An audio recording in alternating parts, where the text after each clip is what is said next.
Hazrat Aisha radiyallahu anha, the Prophet's wife, states, when the believing women would come emigrating to Allah's Apostle sallallahu alaihi wasallam, he sallallahu alaihi wasallam would test them as per these words: O Prophet, when Muslim women come to you for taking an oath of allegiance to you that they will not associate anything with Allah, and they will not commit theft, and will not commit adultery, and nor kill their children, and nor will bring calumny flogging in between their hands and feet regarding birth. Surah Mutmainna, verse 12. Hazrat Aisha radiyallahu anha states, whoever of the believing women would accept it, her test would get conducted. And when they would admit it, Allah's Apostle sallallahu alaihi wasallam would say to them, go, I have approved your oath of allegiance.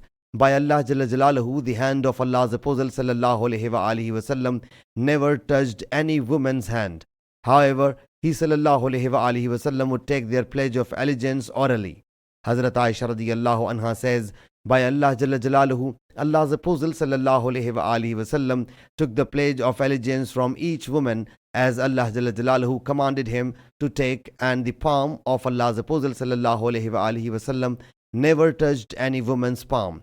Whenever he sallallahu alaihi wasallam would take the pledge of allegiance from women, he sallallahu alaihi wasallam would orally say, I have approved your oath of allegiance. Sahih Muslim Hadees number 4811.